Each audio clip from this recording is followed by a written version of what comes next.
Kayıtta mıyız? Herkese selam, merhaba, nasılsınız? Umarım Selam iyisinizdir. arkadaşlar. Gel yer değiştirelim ya bu sefer. Ama o zaman bana yardım etmen lazım. Çünkü ben oturabiliyorum ama kalkamıyorum şu anda. Kaçtı? 38 artı 5'teyim. Bak Allah. Heh, olduk mu? Bu Selam. açı daha mı güzel? Ah, Hoş geldiniz kanalımıza. Ama neden eli boş geldiniz? Bu benim mottom oldu bundan Evet. sonra. Arkadaşlar sizden rica ediyoruz. Kanalımıza abone olmayı unutmazsanız video başlamadan önce. Çünkü biz genelde bu tip böyle videolar çekmeye çalışıyoruz. Çektiğimizde de size bildirim olarak gelsin gelmesini istiyoruz. Evet. Yanlış anlamayın. Dilenci değiliz. değiliz. Evet. Bugünkü konumuz Kenan Bey. Bugün mutlu ve huzurlu bir ilişki için neler yapıyoruz? Evet. Neler yapıyoruz? Neler yapılması lazım? Mutlu bir evlilik mi, ilişki mi? İlişki olarak alalım değil Evet, mi bunu zaten ya? evlilikte bir ilişkidir sonuçta. Kesinlikle. En önemli şey bence benim kanaatimce kendini tanımak diyorum kardeşim. Kesinlikle. Bir numaralı kural. Kendini bileceksin. Ne istediğini bileceksin. Nereden gelip nereye gittiğini bileceksin. Ve en önemlisi kendini kandırmayacaksın. Evet. Nasıl İlişkilerde- kandırıyoruz mesela kendimizi? Nasıl kandırıyoruz? Öncelikle atıyorum, çok sevdiniz, çok beğendiniz. Bütün her şeyde dört dörtlük bir insanla tanışıyorsunuz. Dört dörtlük bir insan yoktur bu arada. Ve zaman içinde bu kişinin 4'te 3'lük bölümü kalıyor. 4'te 2'lik bölümü kalıyor. En son Direkt 4'te azalıyor. 1'lik bölümü kalıyor. 4'te 1'lik bölümü de tamamen sevgiden ve alışkanlıktan ibaret oluyor. Hatta bazen sevgi bitiyor, alışkanlıklar kalıyor. Ve bu kişinin yaptığı hataları, size karşı sergilediği kötü davranışları görmezden geliyorsunuz. Atıyorum, hep genelde şunu yapar. Yok ya, o öyle düşünmemiştir. Var böyle bir iki tane arkadaşımız. Kendinizi kandırıyorsunuz Kesinlikle değil mi? yok öyle dememiştir ya, o aslında öyle değil falan diye hep genelde kendilerini kandırıyorlar. Aslında bu durumda iki tip sonuca ulaşılabiliyor. Birincisi, ilişkinin ilk başlarında herkes kendini allayıp pullayıp sunuyor karşıdakine. Kesinlikle. O bir işte kadın tarafı bir yemekler, bir kurabiyeler, şeyler yapıp götürüyor. Halbuki yemekle alakası yok hatunun yani. Erkek tarafı desem böyle her zaman işte bakımlı, ah canım bebeğim, hayatım gel akşam yemeklere çıkalım falan filan kafasında. Ben hala öyleyim bu arada. Evet, Kenan hiç değişmedi, bozmadı kendini. Ben yemek konusunda sağladım. Demiştim. Ama sonrasında tekrardan özünüze bir geri dönüş gerçekleştiriyorsunuz. Evet. Şimdi kendinizi tanıyın dememin sebebi bu. Kendiniz gerçekten nasıl bir insansınız? Önce kendimizi olduğumuz gibi kabul etmemiz gerekiyor mutlu bir ilişki için. Yemek yapmayı sevmiyor musun kardeşim? O zaman Sevmiyorum en da. başından Çok da beri aynen sevmediğini Birini tavlamak söyle. için bunu yapma, değil mi? Evet, çünkü insanlar genelde bir noktaya varmak istiyorlar. Atıyorum, evlilikle sonuçlansın benim ilişkim. Çünkü evlilik herkes için bir başarı. Bakın ben başardım. Özellikle kadınlar Evet, için. bence dünyanın en gereksiz misyonu. Aynen. Yani evlilik bir sonuç değildir çünkü. Bir de şöyle de bir şey var ama. Atıyorum, arkadaş çevreni sana sildirtiyor. Birden seni yalnızlaştırabiliyor evlilik Evet. veya bir ilişki. Bunun Ben da buna da sebebi kendine katılmıyorum. güvensiz insanlar. Kesinlikle. Bu kim niye böyle ısrarla arıyor ya? Tabii ki de. Babam arıyor yine. Dur, boş verin siz. Ne demişti? İlişkide dedim, yeni tanıştığınız veya evlendiğiniz veya işte ilişki içinde olduğunuz birinin sosyal hayatını silmek. Bu da- neden oluyor sence? Bu neden? Çünkü kişinin kendine güvensizliğinden, özgüvenin olmamasından kaynaklanıyor. Ne yapıyor? Diyor ki, kendi içinde bu arada bunu itiraf edemiyor. Karşı Evet. tarafa yüklüyor. Ne diyor biliyor musun? İşte kıskanıyor onu. Çevresinden kıskanıyor, arkadaşlarından kıskanıyor. Diyor ki bunlar bunun aklını çeler. Benle eğleniyor ama arkadaşlarımla da çok eğleniyor. Hayır diyor, sadece benle eğlenmeli. Evet. Çünkü kişinin kendine aslında Evet. içinde özgüveni yok. Tabii Zannediyor bunları ki itiraf arkadaşları edemediği için yapacak. bunları itiraf edemediği için direkt karşı tarafa yükleniyor ve bu ilişkinin uzun etaptaki sürecinde şöyle oluyor. Ne oluyor biliyor musunuz? Aşk bitiyor. Bir zaman sonra alışkanlıklar kalıyor. Sevgi bitiyor, saygı bitiyor. Bu sefer Baskı ne kalıyor? var sürekli. Baskı kalıyor. Bu sefer de bu ilişkinin bitiş sürecine girmiş oluyor. Ama en başında saygı ve sevgi olsa, aşk bitse de, bazı şeyler bitse de yine bir alışveriş olduğu için, duygu alışverişi olduğu için bu ilişki uzun süre devam edebiliyor. Yani insanlar birbirlerine silah zoruyla değil, kendi istedikleri için Kesinlikle, yani aynen. olduklarında o ilişki uzun süre devam ediyor. Mesela bu noktada ben şunu da çok yanlış buluyorum. Sen diyelim ki bana dedin ki Eylül işte ben senin şu falanca arkadaşını sevmiyorum, bununla görüşmeyeceksin. Şimdi tamam, böyle bir talep geldi diyelim. Sen niye bu talebi kabul ediyorsun? Sence bu talebi kabul edende de bir hata yok mu? Var kesinlikle. Yani şöyle, ne olursa olsun, size kavgalı bile olsa eşinizin bir hayatı var, bir aklı, bir beyni, bir düşüncesi, fikri, her şey var ve ona sizin müdahil olmanız çok da mantıklı değil. Onu yoksa bir birey olarak görmüyorsunuz. Yani siz onun yerine düşünüyorsunuz. Düşünsene, sizin yerinize biri düşünüyor. Ne kadar saçma. Hareketlerinizi sizin yerinize Evet. biri verir. Tavsiye Ve en verebilirsiniz. kötüsü de siz de bunu sevgi olarak algılıyorsunuz. Bak bu çok büyük bir yanlış. Ay beni kıskanıyor çünkü beni seviyor. Ay tamam sevgilim, sen istersin de ben görüşür müyüm bir daha Bu onlarla? tamamen Bitti. özgüvensizlikle alakalı bir durum. O ilişkiyi at çöpe 2 yıl sonra ondan sonra. Yani aslında biraz da sizin yüzünüzden oluyor. Siz izin verdiğiniz için oluyor. Değil mi? Yani zaten bunu en başından beri de diyorum işte. Yani bir kendinizi önce bir normal olarak bir kabul edin. Karşı tarafa da kendinizi olduğunuz gibi aktarın. Aktarın. Sonra hiçbir şey değişmesin. En başından ben kıskanç bir erkeğim, ben kıskanç bir kadınım. Yani so what? Kıskanç Kıskançsın. niye kıskanç? Yani. Nedeni ne sence? Yani kıskanç bir erkeğim demek sanki ben işte Don Juan de Marco'yum gibi algılanıyor. Yani bir şeymiş gibi böyle. Çok Ne seviyorum, o derler? yüzden kıskanıyorum. Ha, seven erkek kıskanır falan. Halbuki şöyle bir gerçek var. Yani bir insanın fikri neyse zikri Zikri de de o olur. olurmuş. Hani kesinlikle bundan kaçış yok. Siz kendinizi kandırmış. Bak yine kendini kandırıyor. Evet. Yani istediğiniz kadar bağlayın. O kişinin bir kere fikri başkaysa yani ne yapabilirsiniz? En kötüsü zaten fikrinin başka olması. Ama diyor ki mesela ben sana değil diyor, çevreye güvenmiyorum diyor. Sen salaksın. Tamam, ben sana güveniyorum. Ama çevredekiler sana zarar verir. Ha, sen salaksın, bunu akıl edemeyecek Yani. kapasitedesin sen. Ben o yüzden senin O zaman yerine zaten öyle düşünüyorum. biriyle birlikte olma, değil mi? Değil mi? Yani. Kesinlikle. Ya kendinize eğer birazcık da değer vermeye başladığınızda zaten bu tarz kurulan cümlelerin sizi irite etmeye başladığını göreceksiniz. Niye seviyorsunuz karşınızdakini? Ya bir onu düşünün. Yani işin asıl püf noktası bu. Ben bir de sana gelen mesajlardan yola çıkarak işte Kenan abi sevgilim beni 4 defa aldattı. Dördünde de çok pişman oldu. Ben de onu seviyorum. Şimdi yine aldattı 5.'ye. Yavrum. Yani bunun Ama seviyorum, ne yapmalıyım? yani Şimdi evet. 4 defa aldatmış bir insanı sevebilir misin ya? Şimdi şöyle bir şey.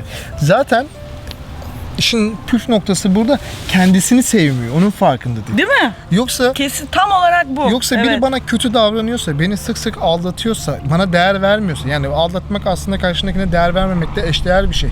Eğer ki karşımdaki bana değer vermiyorsa, ben de kendime değer vermiyorum demektir. Değil mi? Çünkü bu insanla birlikte oluyorum. Yani birinin elinde sıcak bir demir var, tamam mı? Size dokunuyor.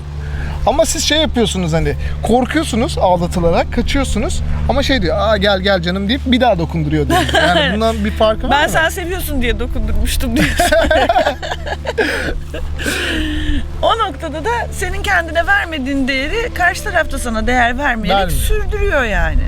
Ve bak şimdi sana alt komşun diyelim ki ısrarla yalan söylese, tamam mı? 3-4 defa yalanını yakalasan alt komşunun. Bir daha görüşmezsin. Onunla aynen görüşmezsin ama iş sevgili olunca Maalesef ki bir bağ, bir alışkanlık hissettiğiniz için kopamıyorsunuz. Evet. İşte yine en başa dönüyorum. Burada kendinizi kandırmayın. İnsan, yani bu benim çok eskiden beri aslında kendime söylediğim yalanlardan yola çıkarak söylediğim bir sözdü. İnsan en çok kendine yalan söyler. evet. İnsan ne zaman ki kendine dürüst olur, o zaman hayatta bazı şeylerin üstesinden gelmiş olur bence. Açık fikirli olur. Peki sence şimdi bu sevgi değil, bunu kabul edelim. Bu kadar hani hor görülüp de hala devam etmek. O zaman bu bir bağımlılık diyebilir miyiz? Ya Bu bir evet, kişiye bağımlılık. Evet, bunun bağımlılık. aslında psikolojide de bağımlılık diye geçiyor, değil mi? Bağımlılık diye geçiyor. Peki acaba bu insanların bağımlı olduklarının farkına varmamış olma ihtimalleri var mı? Var, ama bunun için açık da olman lazım. Yani biri sana bunu söylediğinde, dikte ettiğinde ya acaba falan deyip düşünmen lazım. Çünkü çevremizde böyle insanlar var. Bu arada bu konularda Eylül benden çok daha fazla fikir sahibi. Çünkü çok daha fazla bu konular üstünde araştırma yapıp okumuş biri. Yani benim 10 katım falandır. Ben tamamen Ben severim insan ilişkilerini. Eylül'den biraz da öğrendiklerim. Biraz da işte kendi araştırmalarımdan yola çıkarak objektif bir şekilde cevap vermeye çalışıyorum. Bu ya yine en başa kendine değer vermiyor işte. Evet. Yani Ama kendine açık nasıl fikirli değer olması vereceğini de lazım. bilmiyor. Açık ve bir şeyleri kabul edebilmesi lazım. Yani açık değilsen istediğini söyle, istediğini anlat. Bu insanların tedavisi de yok bence. Ciddi problemler. Bu şöyle oluyor. Genelde yani yapılan araştırmalara göre bu tarz sıkıntılı ilişkili yaşayanlar genelde ailesi tarafından da zaten çok fazla değer görmemiş. Daha çok işte hani kız çocuğu evde oturur, erkek çocuğu pohpohlanır bir mantığımız var ya bizim genel olarak. Türk toplumu olarak böyle bir şey oturttuğumuz şey var. Bunların sonucu olarak kız çocuğu her zaman değersiz olarak yetiştiriliyor. Değersiz yetiştirilen kız çocukları aksine aşırı pohpohlanarak, şişirilerek, egosu şişirilerek yetiştirilmiş erkek çocuklarıyla birlikte olduğu zaman ortaya böyle bir saçma sapan bir şey sonuç çıkabiliyor. çıkıyor. Ve bu zinciri kırmak da hakikaten Bize sizin elinizde. Yani belki farkında değilsiniz ama eğer bu tarz bir durum içinde olan insanlar varsa kesinlikle ve kesinlikle kendinizi içinizde bir yerlerde inanılmaz değersiz hissediyorsunuz. Ya sorunlu bir anneniz var ya sorunlu bir babanız var. Birileri muhakkak çocukluğunuzda size kendinizi değersiz hissettirmiş. Evet. Bunu bir kabul edin. Hatta sordukları zaman şu an kendilerine evet Çıkacaktır ya cevapları. diyeceksiniz yani bunu. O yüzden önce onun üzerine gitmeniz lazım. zaten işte ilişkide kıskançlık da bu yüzden kaynaklanmıyor mu? Genelde Evet. ailenin sana yüklediği misyonlar oluyor ve bunların altından kalkamıyorsun. Kesinlikle. Ne yapıyor sana? Diyor ki işte onu yapma. O okula mesela diyor ki sen beceremezsin diyor. Bir iş yapacaksın, sen yapamazsın. Bu çevremde çok fazla gördüğüm için veya atıyorum annesini kısıtlıyor. Bu da görüyor ki babası annesini kısıtlıyor, hemen şey diyor. Evet, babam bunu yapıyor diyor ki bunu kabul etmese bile içinde bir yerde o kalıyor yani. Bilinçaltı. Bu bilinçaltı olarak kalıyor. Bunun doğru bir davranış olduğunu düşünüyorsunuz. Ve öyle bir kişilik geliştiriyor kendine. O yüzden de sizi kısıtlayan erkekler veya kadınlar sizi seviyor anlamına gelmiyor arkadaşlar. Bu o kişilerin yoksunluk çektiği anlamına geliyor. Evet. Sizi kıskanan, sizi eve kapatan, size kötü davranan insanlar aslında içlerinde bir yerde kendilerini de değersiz görüyorlar ve sizi de aşağı çekerek sizin onunla aynı level'a gelmenizi istiyorlar.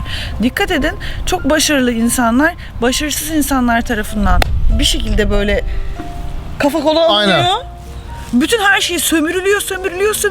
Ondan sonra ondan hiçbir şey geriye kalmadığında hop çöp gibi kenara atılıp bırakılıyorsunuz. Kesinlikle. Neden? O bundan besleniyor çünkü. Bir de ama atıyorum her şey çok güzel. Her şey dört dörtlük. Ama bu sefer de ilişkide kopmalar başlıyor mesela. Nasıl başlayabilir ki? Bir ilişkide kopma nasıl başlar? Hayır, bunu söyle bana yani. Bunu sen istemediğin sürece. Ya kesinlikle orası öyle ama şimdi biz böyle bir döneme girmiyoruz. Girmedik de çok şükür. Bunun sebeplerini ilişkimizi çok aktif tuttuğumuza bağlıyorum. Yani acayip aktifiz. Ama Atıyorum, biz bu sağa şey gidiyoruz, biz maddiyatla sola ilgili gidiyoruz. bir aktiflik Kesinlikle değil yani. Biz paramız yokken de aynıydık. Bizim için hiçbir şey değişmedi. Aynı Yani- evin içinde bile bir aktivite, bir şey bulabiliyoruz. Kesinlikle, yani bu kitap okumak olabilir, ücretsiz kurslar var, bunlara gitmek olabilir. Geçenlerde bir tane takipçim yazmış bana. Abi işte sevgilimle canımız sıkılıyor, yapacak hiçbir şey kalmadı. Bütün muhabbeti bitirdik, konuşacak bir şey kalmadı, ne yapalım? Dedim gidin dedim, ücretsiz dans kursları var, ona yazılın dedim. Bir de muhabbet biter mi ya? Ondan sonra gitmişler kursa yazılmışlar. Gerçekten Vallahi mi? aynen. Nasıl mutlu oldum. Aynen abi diyor, dansa yazıldık. Ne kadar güzel bir aktivite gerçekleştiriyor. Bir, kendine bir şey katıyor. Tamam, hem kendine bir şey katıyor. İki, Evet. sosyalleşmeni sağlıyor. Üç, ilişkini düzene sokuyor. Şimdi bütün bu söylediklerimizden sonra alta şöyle yorumlar girecek eminim. Eylül abla, Kenan abi, ben çok istiyorum ilişkime heyecan katmayı ama benim sevgilim öküz, dansa gitmek istemiyor. O zaman ayrıl. Kesinlikle bu doğru Bırak. kişi değil o zaman. Yani. Onu düşün hani. Değil Evet mi? çok seviyorum ama bak çok sevmiyorsun. Kendini bile sevmiyorsun aslında. Evet. Sana değer veren insan bu değil. Ortak bir şeyler yaratın en azından. Sadece evde oturan erkek veya çalışmayan erkek. Bana böyle sorular da geliyor. İşte eşim çalışmıyor, kumar oynuyor, iddia oynuyor falan böyle. Veya işte çalışmayı sevmiyor, kaç aydır böyle. Ya abi ayrıl, niye bu adamı çekiyorsun? Neden? Yani değil mi? niye? Doğru. Yani- Sadece bu evliliklerde de değil, ilişkilerde yani bir imza mecburiyeti bulunmayan insanlarda bile bu var. O kadar Kesinlikle. bağımlıyız ki birbirimize, farkında değiliz. Bilemiyoruz. İşte çünkü sonuç itibariyle şey diyor, seviyorum ama ne yapayım, iyi sev.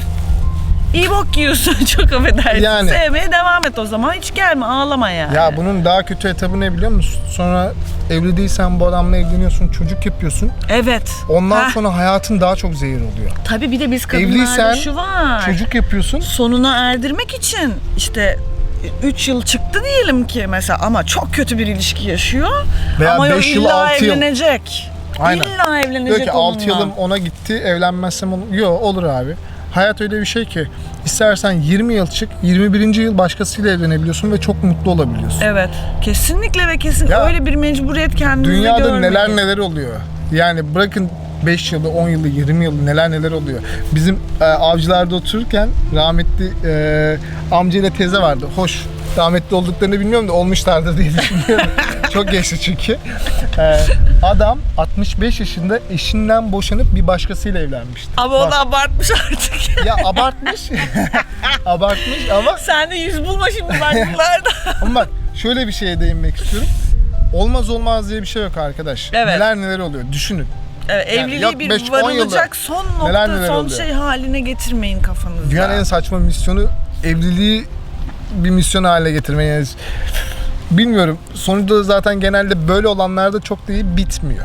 Bir de karşı tarafa güvenmek niye için evlendik? evlilik şeyi istiyor. Yani o kadar güvensiz ki aslında karşı tarafa diyor ki bu benle evlenirse o zaman bana işte taahhüt etmiş olacak bazı Aynen. şeyleri. O vesileyle güven kazanmaya çalışıyor. Arkadaşım zaten içinde bir yerlerde güven duymadığın bir insanla sen neden bir evlilik müessesesi düşünüyorsun? Düzelir mi acaba diye Çok düzelmez mantıksız. abi. Düzelmiyor. Yani İşte o döngüler devam evet, ediyor. Düzelip evlen. Yani onu da düzelt, sen de düzel öyle evlen. Abi, Evlenip insanlar düzelmesini beklersen olmaz. Yani bence de düzeleceklerine inanmıyorum. Hayatta düzgün insanlar var ve bozuk insanlar var. Sen düzgün olduğun zaman yanına bir düzgünü alıp Çok devam nadir ediyorsun. insanların dönüm noktası oluyor, kırılma noktası ve orada düzelebiliyorlar ya. Çok da böyle ket vurmamak lazım diye düşünüyorum. Bilemiyorum. Sen benimle niye evlendin? Ben niye evlendim seninle biliyor musun? Bir farklılık yapmak istedim hayatımda. Gerçekten. Ya çünkü sevgili okey tamam hani sevgililerimiz oldu falan Peki. ama hiç evlenmemiştim. Sana özel olsun bakın istedim. asıl soru bu. Hiç evli gibi hissediyor musun? Hiç yani Sıfır. daha doğrusu sizin bildiğiniz evlilik anlayışı gibi hissetmiyorum. Değil abi. Ben Hala da sevgilim dedim yani. bana şey dediler. Evlenince işte değişecek falan. Evlendim, ertesi gün kalktım ve şey dedim. Ne oldu hani, şimdi? ne oldu hani bir bakıyorum hiçbir şey değişmedi. Ya hiçbir şey mi değişmedi? Hatta şöyle bir psikolojim bozuldu. Evlilik öncesinde biz bayağı bir hazırlandık işte. Yer tutuldu, gelinlikler, damatlıklar. Tatlı heyecanlardı. Aynen 2 tane damatlık giydim ayıptır söylemesin. Eylül 3 tane gelinlik falan Görgüsüz giydi. gibi. Ama hani bu ya bunların hepsi abi gelip geçici. Evet. Bir güne sığdırıyorsun, ertesi gün bir oluyor. Ne damatlığın, ne gelinliğin, ne o şeyin hiçbir şeyin bir anı olarak çok güzel ama ertesi gün bir boşluğa düşüyorsun. Ne oluyor biliyor musun? Kesinlikle. İnsanlar bu yüzden balayına falan gidiyorlar. Biz hoş balayına da gidemedik. O yüzden bir boşluğa daha düştük. Sonra 6 ay gibi bir balayı süreci geçirdik. Acısını çıkardık. Ama inanın evlenince hiçbir şey değişmiyor arkadaşlar. Sıfır. Hiç.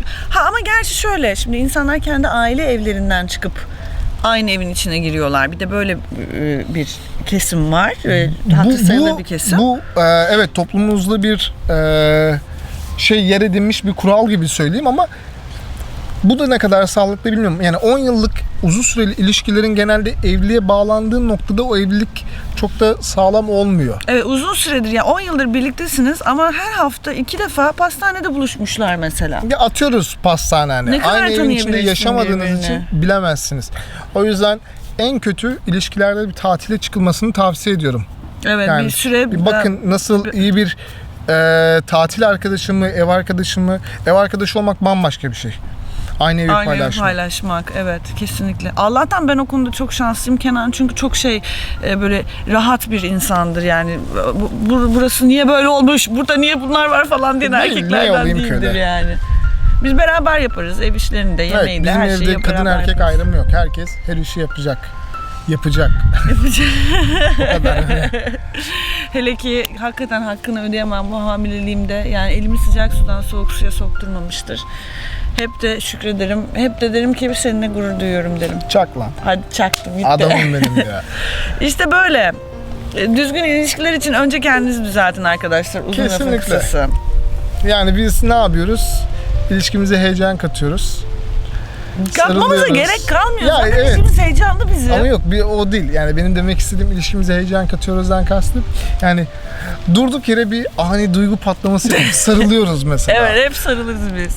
Ya O çok işe yarar. ben hayatımızda bizim gibi ilişkide olan kimseyi görmedim. Çünkü çocukluğumuzu hiç kaybetmiyoruz. Sarılarak uyuyoruz, sarılarak kalkıyoruz. Birbirimize sık sık güzel sözler söylüyoruz. Hiç numara yapmayız mesela. Sıfır. Aynen. Trip mi? Dünyanın en saçma şeyi abi. Duygularım neyse onu söylüyorum. Çünkü ona Evet. göre karşılık alıyorum. Bir şeyleri ima ederseniz karşınızdaki anlamayabilir.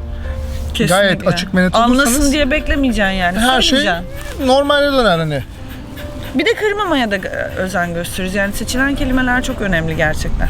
Tartışma anlarında özellikle. Çok Onu da sinirli başka bir videoda olduğumuzda deneyelim. tamam okey hadi öyle olsun. Tartışmaları nasıl Yavaşlatıyoruz böyle. yavaşlatıp atlatabiliriz? Bu konu başlığımız neydi? Ben bunu unuttum. Bilmiyorum biz öyle Konuş- dallık muhabbete gidiyoruz. Teşekkür ederiz izlediğiniz Seviyoruz için. sizi. Kanalımıza abone olmayı unutmayın. Unutmayınız. Görüşürüz. Hadi ciao. Ciao. Bye. Ciao. Bence güzel oldu. Ciao, ciao. Yer misin? Beni de kaldırsana.